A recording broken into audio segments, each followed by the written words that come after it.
On this episode of the Soul Twin Stars podcast.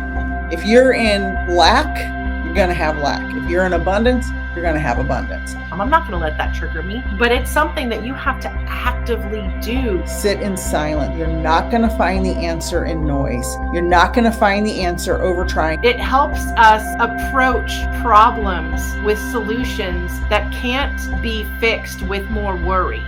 Hi, I'm Lady Shadowe, a witch with much to share, stirring the cauldron with magical self-care. Hi, I'm Peaceful Nik, a medium divine. I chat with the dead and interpret every sign. We are Soul Twin Stars, best friends through it all. From spells to healing, we're answering the call. From moon cycles to menopause and making peace with the dead. We aren't afraid to talk about what's rarely said. So tune in each week to get raw, real, and wise. Let's talk about a spiritual life with absolutely no disguise. Welcome to the Soul Twin Stars podcast, Uninhibited Spirituality. We'd like to first thank this week's episode sponsors, Beans and Buttercream Bakery. They ship the most delicious baked goods anywhere. Follow them on their Facebook page, Beans and Buttercream Bakery. Also, Abernathy Photography, serving Western Kentucky and beyond, specializing in digital photography, weddings, and so much more. They now also feature drone photography. You can book them at abernathyphotography.com.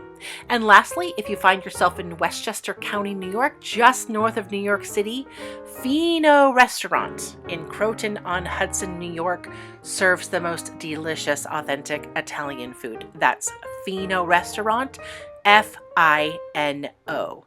And now, back to our episode. Hello, everyone. Welcome back to the Soul Twin Stars podcast. Happy New Year. I hope you're manifesting your brains out right now. I am here, Peaceful Nik the Medium, joined by the lovely and radiant as ever, Lady Shadowe. Hello, Lady Shadowe. How are you this new year? Hello, my beautiful friend. I am doing amazing. We are still in Kentucky, as you can see the different background. There may be a little slight delay because I'm seeing a little bit of a delay here, but we'll just hopefully get through that and I can fix that in post. Down here we had 70-degree weather for the first week during Christmas, and then only last night did it turn into the 30s. So I'm in my zone in winter with family, chilling, game nights, laughing. We're talking good old-fashioned one-on-one connection, hardly any digitizing. Been working out at the gym, doing all I got to do, and we've just been exchanging a ton of laughs. How about you? Tell us about the holiday. What's been going down? Well, first of all, I am thrilled that you and I have that similarity. I'd rather play a board game with my family than anything else. Like, just be together. I don't need to go do 200 different activities. I just want to be together, play cards, play a board games, talk to each other. I know. People hardly talk anymore because everybody's on their dang phone. So we went to Savannah to see my oldest son and his wife and our baby granddaughter, who is so sweet and so cute and just so precious. I mean, I can't even say enough happy words about it. Like, it was a wonderful trip. Hubby and I, we sang a concert all the way home. The traffic was worse than I'd ever seen it coming home, and I've traveled that road a million times. But I played old songs and we just sang and sang for 8 hours. It took for a 5-hour drive. So that was, but we had a great time. We had a great time together, with the granddaughter, with each other, with the family, with my daughter-in-law's mom and stepdad. We had a wonderful, wonderful trip. Savannah is absolutely beautiful. I lived there for 15 years. I've said that before. So many beautiful things to see there. Such a historical, wonderful city. Such a haunted city. I know you're into it, Lady Shadowe. I am. And you've got to meet me there and do some ghost hunting. We'll plan something. We are. We're still working on our conferences, everybody. We'll have some Gettysburg dates in the next 2 months, and for our conference in Gettysburg. And we'll probably do Savannah maybe the following year for sure. Right. This February didn't work out. The places we were trying to book didn't have the dates that would work with our schedule. So, Nor the but yeah, proper facilities that we needed. yes, correct. We do need proper facilities, but it was wonderful.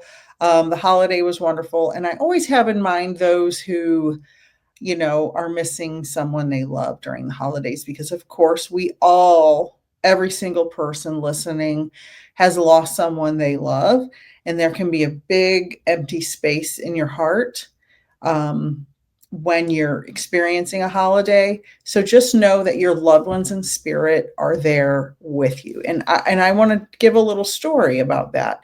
I was giving a reading a couple of days ago, and I gave some evidence to my client, and I told her a very specific part of a conversation that her father in spirit gave me. And I said, your father is saying this message, blah, blah, blah. I don't want to tell the whole story here because it was private. And she emailed me back and she said, I had that conversation with my best friend last night about my father. Wow. And it's amazing the things spirit tells us when we are missing them and needing a sign from them and needing a message from them.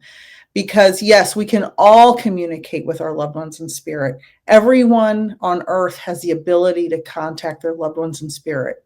But when you go through a medium and you get a message like that, that is confirmation that that message came from your loved one, because I have no way of knowing that conversation took place.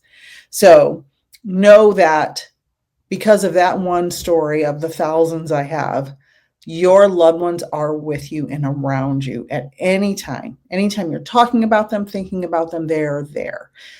Whether they're human or fur babies, they're always with us. Speaking of fur babies, I have a divine moment to share. Yay. So the other night we were driving back from the gym, which is a 9-minute drive here in Kentucky, into town where the gym is, and we were coming home and we were talking about Haley, my fur baby that we talk about a lot, who I lost 2 years ago.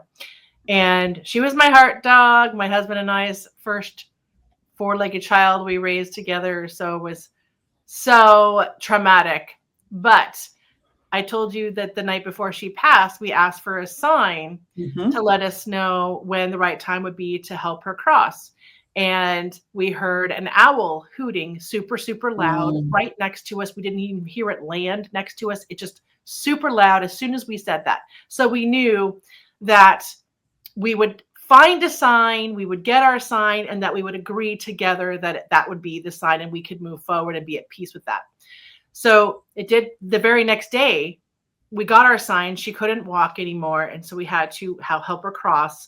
But we talk to her all the time. We've talked about how she comes in all the time, and visits. And the other night we were talking about her while we were driving back from the gym, and we were on a lonely Kentucky road where it's just a couple of houses, several acres between the houses. We're about to turn down our road, and we're talking about Haley, and we said, oh, she used to love to come here to Kentucky with us and hang out with us at our baby sister's, property, because she loves to run around here. And we have this big space that we're staying in, that she loved to hang out in. She felt very at home. And would you know it, the minute we mentioned her name, I'm not shitting you, a giant white owl flew across our car, just barely missing the windshield. Big old wings, just whoo, right there and then, at the very moment we were talking about her, about, looking for signs and that we know she's here. And then there was the owl appeared right there in front of our car. We could not believe it. And we were just both like, whoa, that was Haley visiting us, listening to every word we were saying. So she's obviously here with us in spirit in one of the places she loved to come visit. So there are signs everywhere, everyone, if you're not looking. And even Sweets and I were like, oh, look, giant owl in front of our car. And then we're like, wait a minute. Like, it took us a second to even register that that was her, because we're so used to seeing things in life and dismissing them as, oh, it's just a coincidence, or it's just the world we live in. No, it's so much more. You know that, I know that. So if we just pay attention when we do see the signs like that, then that's the confirmation that we are looking for in things. And you can either totally miss them all the time, or you can see them in everything. And when you can pull meaning from something, because something shifts inside of you that you just make the correlation. Just like when you're putting together a puzzle, you put together a puzzle and you know that piece is going to fit, and you're like, oh, it fits. That's it. That's the one, right? It's exactly the same thing. It's just energetic puzzle pieces fitting together. And that's how you know. So I thought that was a really cool divine moment this week, along with the amazing holidays that we have spent down here in the heartland. Looking forward to going back to New York tomorrow. But we have enjoyed our burn party for New Year's. So we got rid of the old and brought in the new. And my brother-in-law made the big Chinese dinner that he always makes, which is his little tradition where he does all of the Chinese dishes. He makes a little menu for everybody, and he does all by hand, right? And homemade, all the sauces, cuts up the garlic, cuts up the ginger. It's amazing, and it's something to be enjoyed here before we all leave. It's like the big hurrah of like this delicious Chinese dinner. So what did you do for New Year's Eve? Well, I'm in bed by 10, but I digress on that. My husband and I have never been big New Year's Eve celebrators. We don't party. We don't do any of that. We go to bed. We have a lot of stuff to do. For the new year, exactly. But I want to go back a moment to something you said that has been coming up a lot about seeing the signs. Seeing the signs. I want everyone to know, and this podcast is about New Year, no fear, right? That's the subject we're talking about. We have access to everything in the universe that we want to manifest. And if we just follow the open doors, the signs, everything is presented to us to give us the choice whether we want to take that route or not. We always have free will. We're never forced to do something we don't want to do, but we can choose it. And if we pay attention to those signs, and if we embrace the fact that we are always being guided by our spirit guides, by our loved ones in spirit, by our fur babies in spirit, your fur baby is just as much of a soul as your human loved one, right? There's no difference between those souls. There's still a soul that can guide you and lead you and say, look, go this way, go to the right, or go to the left, or take that job. And we just have to pay attention and accept that the universe is on your side. If you choose. Yes, you have to choose what side you're on. Choose the same side that the universe is on, your side. Yes. Because I think a lot of people choose the sides of other people-pleasing needs first, or the influence of others. So if you choose your side, like you said, which is the universe is on that one side, then you're right. Not only will you get the signs, but just like when you walk into a store, a Target, everything you need almost is in that Target. Shampoo, soap, clothing, right? Groceries. You know that you can go to Target and get anything you need. Think of the universe as a giant Target, right?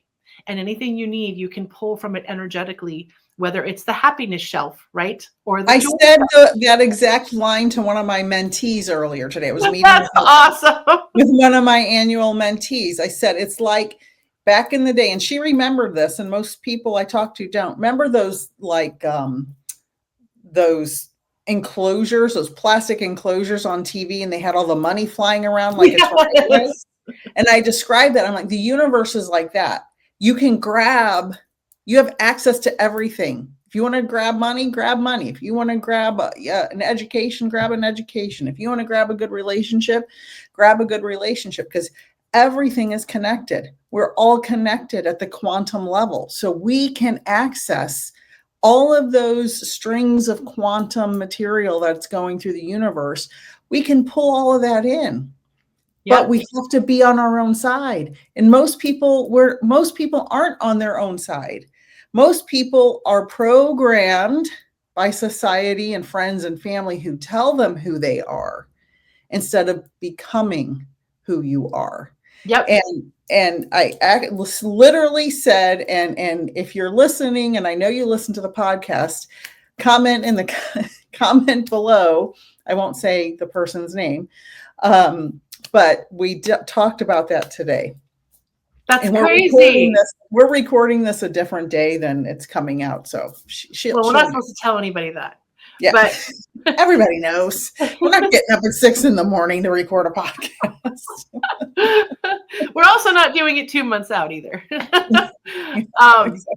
But yeah, no, and I think the easiest way to teach people about these references in the ethereal and applying your physical life to the energetic is to use these kind of metaphors, right? Because I was trying to figure out the other day about my menopause, releasing my belly fat, my menobelly. And I was doing all this research on, how to do that. And everyone just says, oh, just lift weights, which is great. Okay, I'll lift weights. But I want to know how lifting weights with my arms and legs is going to reduce my belly, because they never tell you how it's going to break down. Right.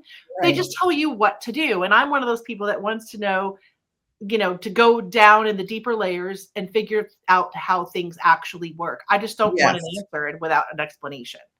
And so, when you find out, let me know, because I've been lifting weights for years and it has not affected my menobelly at all. So when you find out, let me know. Because I lift weights at least 3 times a week. Yeah, well, that's the thing. I have been lifting, and apparently what happens is every time your muscle tissue has to rebuild itself, it pulls from the fat that's being stuck in the belly and uses that to burn as it's changing over energy. Theoretically. Exactly.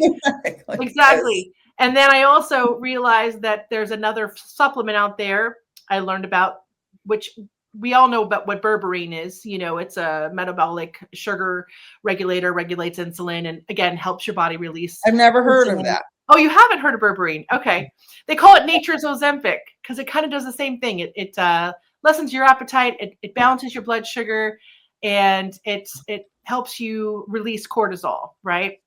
Okay. So yeah, but there are 2 kinds of berberine that nobody knows about. The second kind, which is the bioavailable kind. So you can buy berberine 800 milligrams on Amazon of it, but you're only getting 20% of that. And it's not like it's not the hardcore concentrated form. You have to buy the bioavailable berberine, which is 5 times more available in the body. And if you can get that in your system instead of regular berberine, apparently your metabolic system can reset. Do research on legitimate websites. Yes, of course. Because, there's some, don't listen to, certain male podcasters that talk all kinds of crazy stuff because they don't know. Or the ads that go, they're showing their abs and they're like, I got these abs from eating 3 stalks of celery for a month. It's like, no, that's not how you got those abs. No. And also, a man does not understand a woman's body. No. A man will never understand what it's like to be in a woman's body with the hormones and the aches and pains that happen in different spots. And then the whole idea of the period every month and what we go through with that. I mean, listen, we may be the same energetically, frequency wise, but bodily, physically, let me tell you, emotionally, there are differences between men and women. So yes, I would also, like I have done, kind of also review products and read reviews with fellow users that have gone through the same thing, have your same similar body type, same age, same whether or not like how active you are. So if you're more sedentary, more active, maybe look up the users that have had experiences with things based on your lifestyle. And underlying issues as well. Because everybody of course. Everybody has some kind of other issue. I want to talk real quick. I want to just mention, you said how men don't understand women's bodies. It's interesting because I taught at all boys schools for 15 years. And I taught biology, so I was teaching reproduction, and I was adamant about teaching reproduction and showing a full childbirth because nobody's showing them this, right? They're watching porn probably, but they're not seeing, childbirth the way it really is. And so many young boys and men I know, when you bring up your period or something like that, they're like, oh my God, don't talk about that. Why is it so scary? Our society has made it so dirty and so scary to have a period. Why? Yeah. It's mind blowing. Like, without our periods, there would be no people. Right? Because you have to ovulate and shed your uterine lining to prepare for your next ovulation, which is preparation for insemination. And it's not just the bloody part, because I don't even do blood very well. But period blood, listen, if I cut myself a little bit, it freaks me out more than looking at a giant gush of period blood all over wherever I was or saw it. I have not, oh, Lord, thank you for letting me be at peace in menopause and not have a period for a year and a half for the first time, all my life since I was 14 when it started. So it's so nice for the reprieve, I got to tell you. But, you have to be okay with it, whether you're a man or a woman. Especially for us, we have to look at it. We have to take care of it. We have to recognize changes.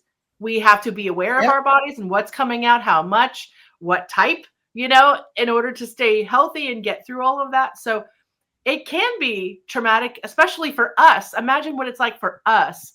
And then the men, and my husband was the first man to come along who it didn't bother him. He'll buy me the products. He'll help me clean a mess up if God forbid there was a mess. He wasn't even that shy about kind of having sex during that time, like not in like full force, but like beginning end. Not on day two. Yeah, like it's kind of cool when a guy is okay with all of that. And he didn't even have the full on sit down talk that his parents should have given him. He's just like, with blood, it's not like, we talked about this. Blood is not his weak point. It's vomit. So if I threw up on him, oh my God, he'd probably throw up right back on me.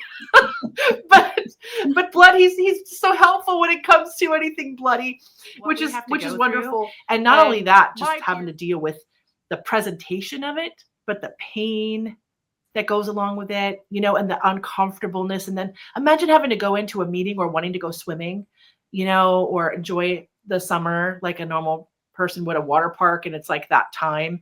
And a lot of women can't use tampons, and it's hard. Like it's a real inconvenience. Like, people have no idea. And some of these periods can go on 9 days a month. That's a lot of days through the month that you are suffering or being inconvenienced by something that's biology. I knew that something was wrong with me when mine was lasting 7, 8, 9 days every 3 weeks. And I didn't believe anything was wrong with me, but I thought something might be wrong with me. And then come to find out, my period just never ended 1 month. It just went on and on and on and on for like a month. And I'm like, I'm just kind of keeping it secret. Because I didn't know. My mom's dead. I don't have anybody to ask. And I asked one of my colleagues who's a doctor, and we worked together at one of the schools. And she's like, you need to call the doctor right now. Oh, no.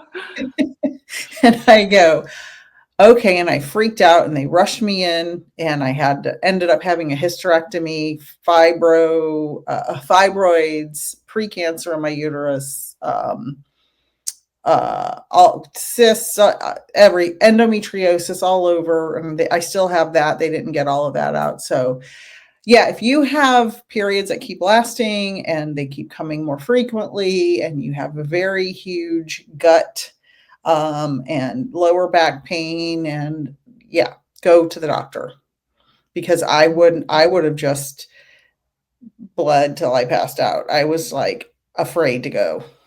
So but this year, new year, no fear. So now that all the men are gone, Because we talked about blood and periods. Leave it to the witch and the medium to deliver the birds and the bees. To those of you who've never heard it. Blood and periods.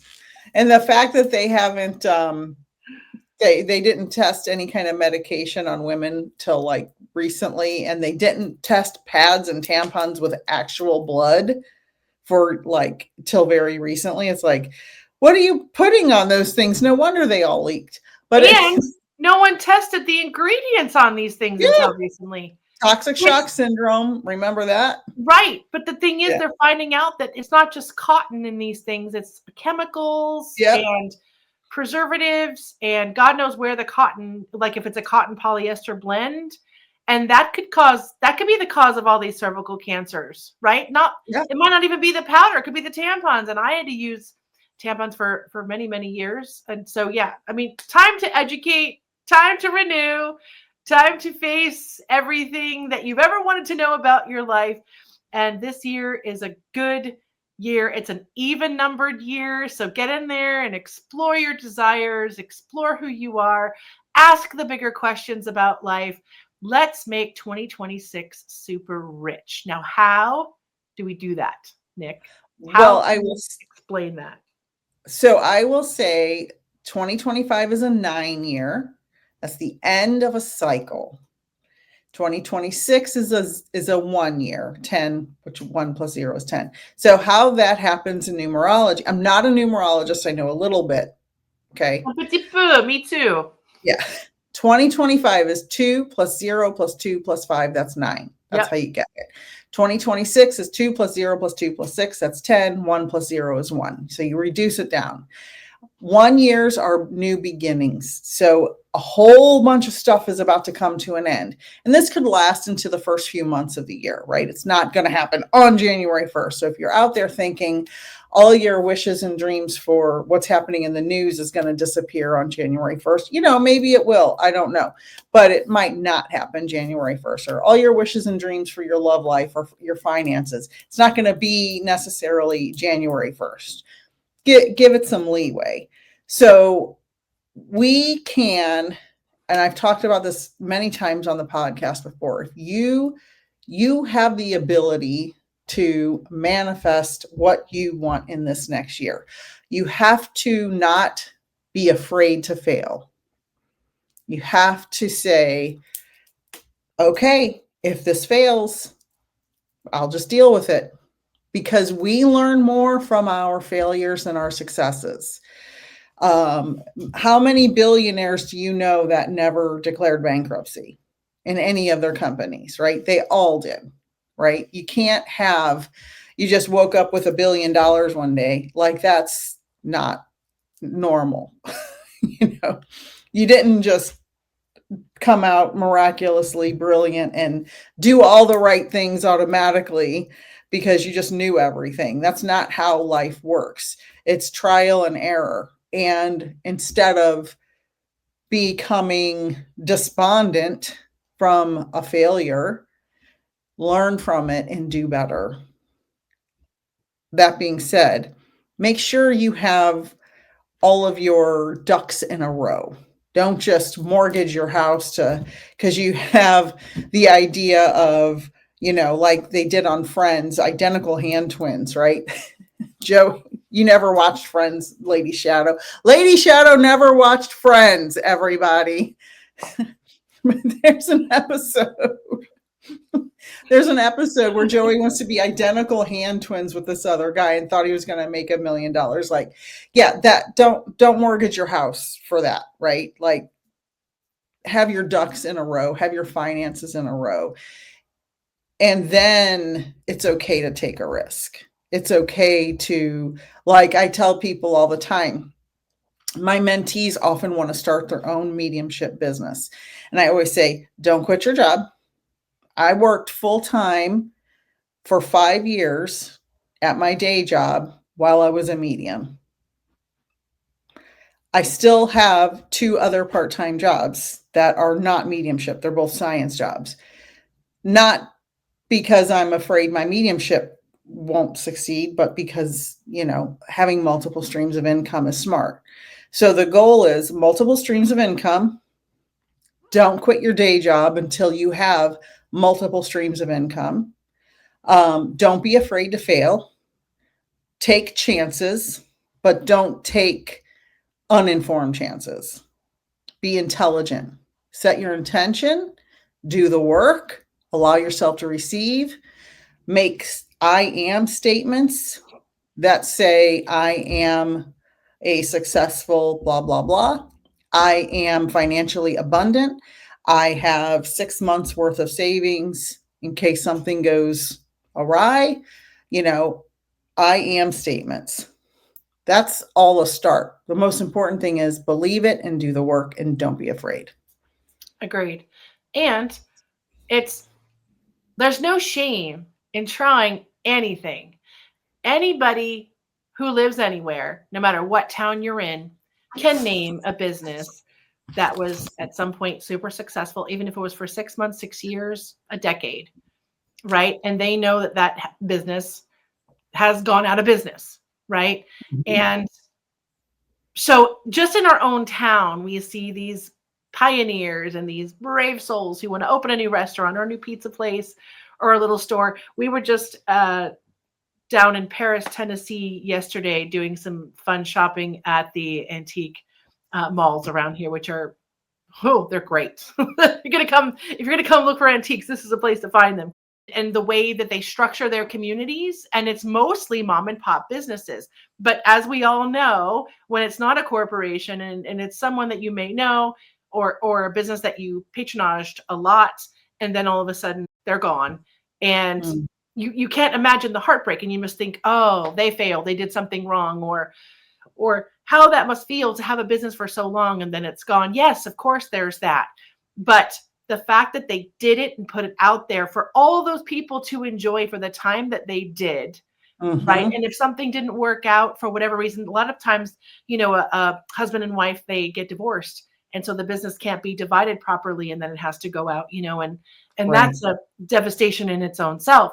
But the fact that we see people out there doing it anyway, whether it fails, whether it resurrects, whether they start something new, people are so brave in all of our communities to start something new, or go to a local farmer's market where you see everybody selling, things that they're making and trying to find their place in the world creatively and within their own communities. And yeah, it's scary at first because you're putting a product or a service out there that's new and that you don't think that you can do, because the system again teaches us to be going to our vomit jobs 8 to 5 and not to venture out of that. So the few of us that do conquer the fear to take control of our lives next level, that don't have to do with collecting a paycheck from the 8 to 5 or turn one of your hobbies into a business.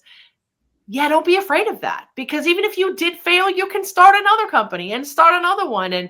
And you can bet that those people in your communities who have had businesses fail, like I said, after 6 months or 6 years, they've got the know-how now to go out and do it again and do it better, because whatever they learned from the first round, it's, now we can apply it to the second round. But don't be afraid. And then maybe the next time you open a better donut shop, or you decide, you start a house call business with massage or physical therapy. I know a friend who does that. Instead of having an office where people have to come, he brings a folding table, and he's a legit physical therapist and can do it right in your own home. So, it's fun to try things. And if it doesn't work, no shame. And that's the big thing, is our egos think that everything we have to try the first time has to just be perfectly successful. And I've written so many scripts, right? And not all of them are great. Not all of them are hits. Not all of them are perfect. Not all of them I would put on again. It doesn't matter. I can just write another show and keep trying, keep putting it out there. I love that. And it's so interesting, because when you talked about a business failing, I thought of this person whose donut shop failed. And then 30 seconds later, you said donut shop. Oh, that's funny. Right. Yeah. Right after that's that. Crazy. Yeah. Yeah. Well, we're connected. No matter how many miles. What happens. Yeah, that's what happens when you're connected. And that can happen to anybody. We can all connect. And connection is the connection and community is going to help us get through everything we're going through right now in this country, personally, in the world. There's a lot of stuff going on. And the more fear we have, the worse it's going to be. So we need to build communities where we support and love each other. And it's so interesting because I'm on social media all the time because it's part of my job. So I'm always having to post, blah, blah, blah, blah, blah, blah. It gets a little exhausting, right? And so if I posted something on Instagram, I don't even have 1,000 followers on Instagram, right? It just doesn't grow. No matter what I do, it just never grows. I posted something that got like 130,000 views, but it was about a mediumship reading. It was a little 20-second video. And the title of it was, "She Found Out His Secret After He Died." So because it was negative, it went, I guess, I don't know, mini viral. I don't know, whatever you call it. Isn't that because scary? it was negative. And so and I sometimes am on Linda G's channel on YouTube, and all my content from there gets a lot of views because it's negative, because people feed on negativity, and we need to really change that. That's why our society is in the upside down, right? It's backwards. People are feeding on hell. People are feeding on terror. People are feeding on fear, and it is not serving us well. It is not serving us well. People are feeding on ignorance. People are profiting from ignorance. People are profiting from undereducated people. I just saw a news segment where there's a reporting that the current administration has an email. They send out emails all the time for donations. And at the end, if you click it, it automatically charges their credit card $2,500 on January 1st. I'll send you the link. And that's predatory and should be illegal.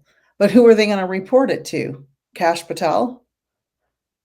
So can you imagine waking up with a $2,500 charge on your credit card to somebody that you were tricked into in an email scam who's just sitting in the White House? So we need to turn this around. And the way to turn it around is, yes, as a creator, you have to sometimes clickbait people to get people to watch your stuff, right? That's just a fact of life.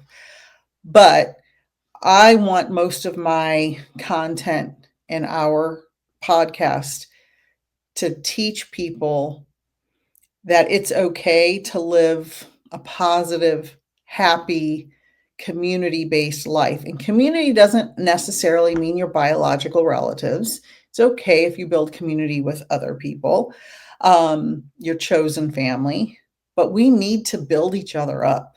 We need to help educate people who didn't start at a level playing field. Not everybody starts at a level playing field when it comes to education. Many people don't have the opportunities to learn well in this country because, the good old boys club, I guess you call it, the elites go into the Ivy Leagues. Like, those people kind of all just get pipelined in there. I worked at private schools for 20 years. I know how the pipeline works. All these people, certain people, get pipelined into these Ivy Leagues, and then all their buddies send them to these jobs, and they're all friends. And then you got people who don't have that opportunity, who go to public schools in inner cities or rural public schools, and they don't get pipelined into these super awesome Ivy League colleges, which the education is really no different than a state school. Yeah. It's just a club, essentially, an elite club Keep out the riffraff. Only we can be in this club, and we'll give each other jobs. You guys stay over there. We'll make billions of dollars and pay you $7 an hour, which is still the federal minimum wage, by the way. And then we'll charge you everything we can and bleed you dry, and you have to work 10 jobs, right? We need to help lift each other up. We need to help manifest a better community and country for everyone, not just the elite. Yes. And we also need to figure out a way how to catch ourselves and our egos filtering the world through judgment instead of healing. Because we were just talking about this last night with my baby sister. When I'm here in Kentucky, we spend several hours in quality time laughing and talking about the ways of the world, right? And the system. Mm-hmm. And because that's just that's just our thing. Like we sit around and we talk about all kinds of fun stuff. And we were thinking, you can't help but at first glance, your ego, like it filters everything out. So it's like first a judgment, then you catch a judgment. And then you, as a spiritual person who's actively practicing spirituality, you try to flip the judgment back to self-reflection and love and healing. And so that you're constantly, like you're saying, upside downing the energy from the default base fear to a more joyous discernment where you kind of let them, do their thing, and you let yourself feel whatever it is. But you want to feel not the judgmental part. You don't want to sift in that, even though it flashes into your mind, because as a human being, like I said, the filter is just built that way. The first the judgment, then the discernment.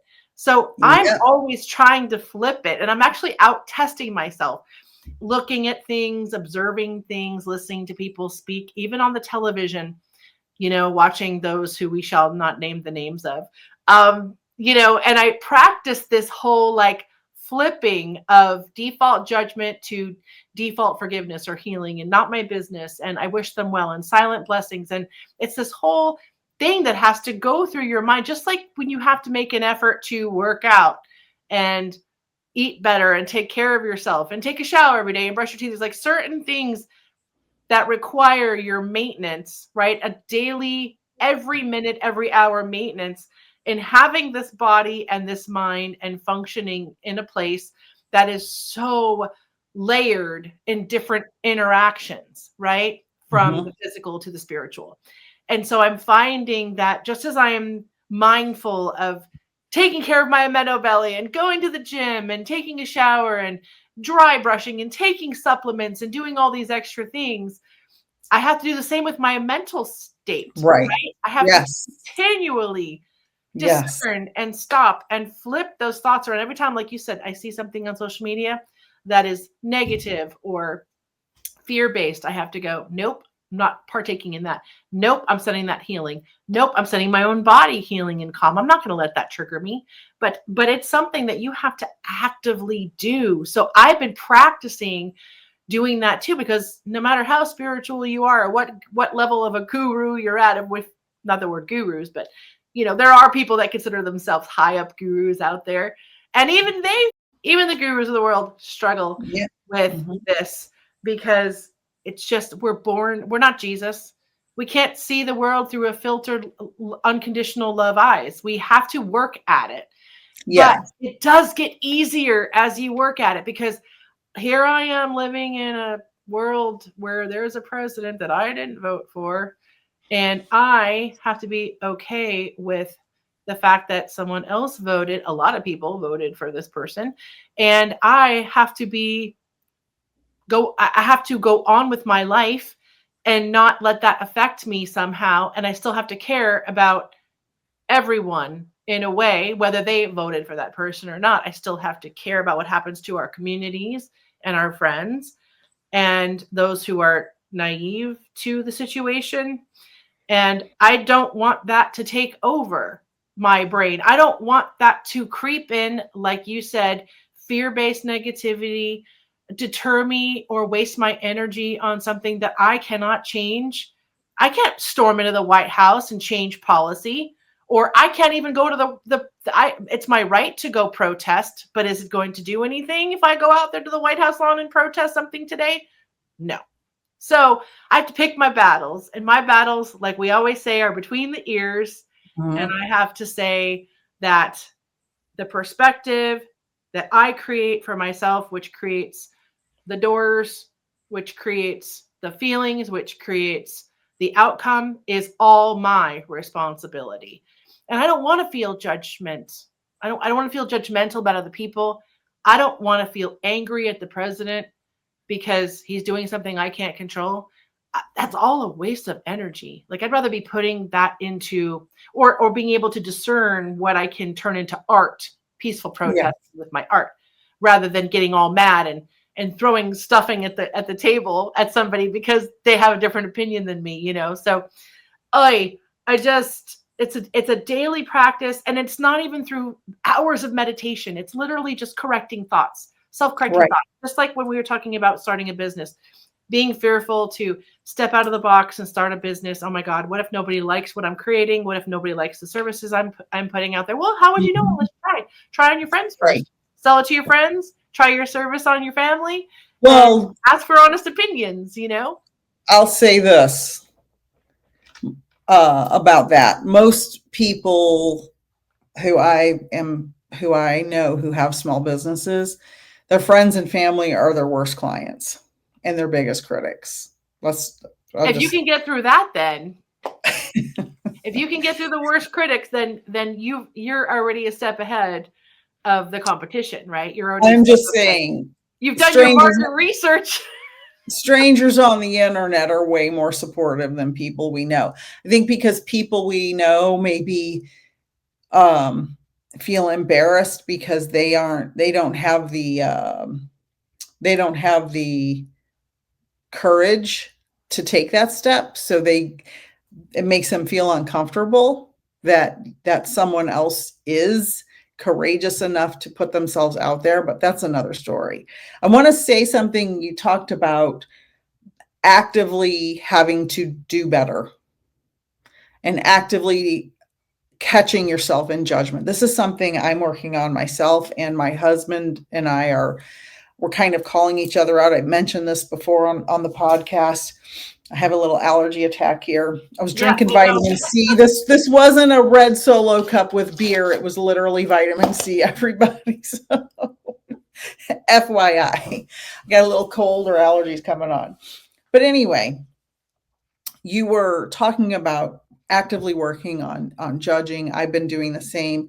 And today I was thinking about that very thing. And I'm thinking, when you find yourself judging, turn the story around. So like, if I'm judging you for your red hair, which I personally love, but let's pretend. I have to ask no, I've wanted to be brave enough to dye my hair a crazy color for decades. I want to do purple, but I was a teacher, so I couldn't really do it. Anyway, if I'm judging you for your red hair and you've had blonde and all different colors, right? I suggest to anyone, and judging someone's hair color is a very easy example, right? It's not something crazy. I've been thinking, shift it around, put myself in your shoes. This is called empathy, by the way, for those who don't know. Look at it from you. Why is Lady Shadowe dyeing her hair different colors? What is it in her? And is it something in me that feels a weakness about myself that makes me fearful or feel awkward? And if it is in me, what is it and why is it? And then explore your own feelings. Every judgment is a reflection of something you are feeling about yourself or about someone you love. Every time you're judging outwardly, you are afraid of something. There's a fear underneath. You have to think about exploring that. That's why people who shout from the rooftops about people who have different orientations, sexual orientations, or choices sexually, Lady Shadowe, I'm sure you've experienced this. People who shout the loudest are the ones who have the most secret sexual depravity. People who are against you the hardest are the ones who have the biggest skeletons in their closet. And so they're projecting. So we all project our fears and our judgments onto others. And when you find yourself judging, pause, shift your perspective, and look inward. Yeah. Eckhart Tolle says, I think it's in A New Earth, my favorite book. He says, when you look at a tree, try to observe it without naming it a tree. And boy, is that hard to do. Yeah, it is. Just observe, but don't give it a label. Yeah. And that's a good practice and a great lesson with how we should be with everyone. Agreed. I love Just that. be and observe, but don't label. And it's a beautiful practice, but boy, is it hard to do. Yeah. And as an actress, the empathy part, it's easier for me to actually step into what somebody might be feeling because, I've played characters all my life and I've had to do that. Take the lowest and the highest parts of somebody and portray that authentic feeling, whether I like that character or not, it doesn't matter. I've played villains and I've had to go into the role and understand the villain mentality, or a bully or all of that. And as a human, we all know what that feels like on all sides. Yeah. But, again, when we come across somebody that really triggers us, what I try to do is just for, almost for like a fun psychological exercise, I want to go in and as a writer too, because that's how I write rich characters as well, as by observing not just the strengths, but the weaknesses of the human race and how can we overcome those weaknesses, right? And so when I can jump into, and you do it too with your channel, jumping into someone else's situation, like I've seen people here, right? I'm in the middle of the country in a very different part of the world than I live and wake up in New York, just outside of the city of New York City. And, but there's still something to be really beautifully observed by the people here. You are very familiar with the state of Kentucky and those that reside here. Where I met my husband. Yeah. And we're in a very average town. We're in a university town, but there's all types of people here. And, if somebody does something ridiculous or says something ridiculous, not necessarily to me, but I watch, I love watching people and I love watching them interact. And the other day I saw an argument, two guys in the lobby of a steak restaurant arguing about the stupidest thing, but for fun, I tried to go into both of their bodies, like mentally, and try to figure out, okay, why is this one upset and why is that one upset, and how are each of these both right and both wrong and both beautiful all at the same time. And it's fun to do that. And if you can approach something from a neutral place like that, and you were just talking about no fears and having no worries. And I think that not only does that help us go into the new year discerning what we're going to do with our time, our friends, our family, our hobbies, our careers, but it helps us approach problems with solutions that can't be fixed with more worry, right? The minute you start to overly worry or get anxious about a solution, the doors close to the solutions. Close. Doors close to the solutions. So if you have something big that's coming that you're dreading and really gets your stomach in knots, the worst thing you can do is worry more about it and obsess in the negative way. Oh my God, what if this happens with this? Nope. The doors of the solutions, just think of it like you're in an escape room. The only way those doors are going to open for you. In fact, we're playing an escape room game tonight, a home version for the living room. It's going to be so much fun. It's called the Haunted Roller Coaster.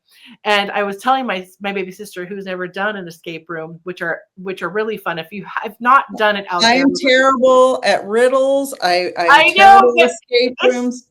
I'm terrible at them. It's really I have about to go with the team group building. and they solve it and I just go along for the ride. Right. But the fun part of it is mostly the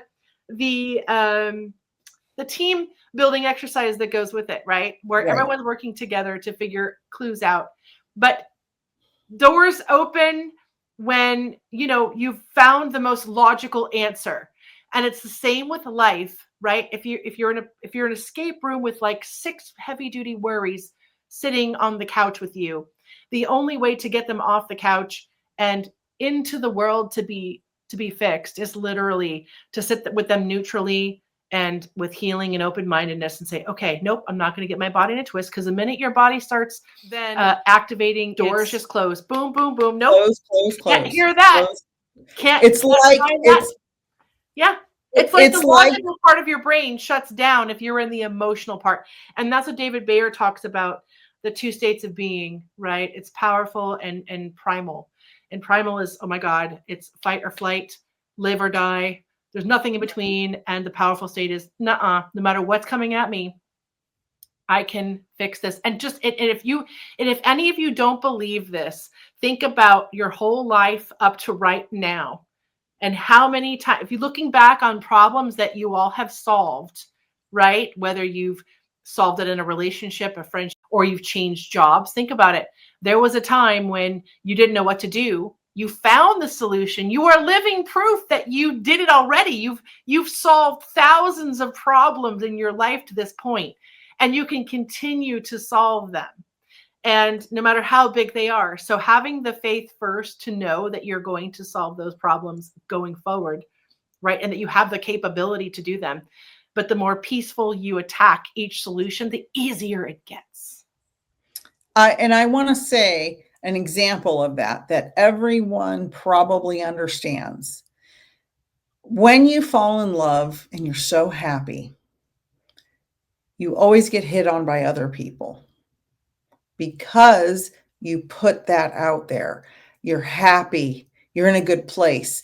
And there's actually something called the stink of something. It's literally called the stink of relationship, something. I can't remember the name of it. But it's when you are not in a relationship and you're begging to get in a relationship and nobody wants to interact with you. No matter how many apps you're on, you're putting out a stink. It's literally your pheromones and your emotions. It's putting a stop sign up. But when you're in love, you're putting out the pleasant smells. And these aren't actual smells we can smell for everybody. They're invisible smells. But when you're in love, you get more people hitting on you. Yeah. When you're lonely, you put off the stink of desperation, I think, or something like that it's called. Yes. So just know that's an example of exactly what Lady Shadowe's talking about.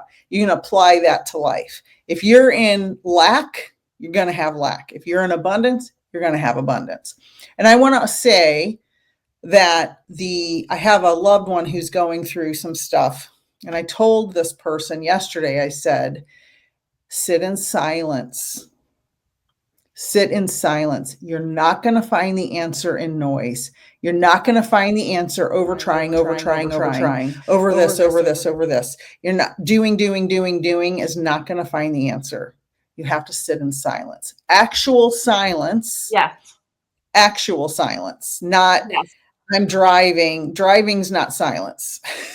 Because you have to anytime you are motivated to act quickly or hastily first on something, just like you said, take 2 seconds to quiet the mind, and you would be so surprised. You don't have to go into some deep meditation. You could be at the freaking bank in line.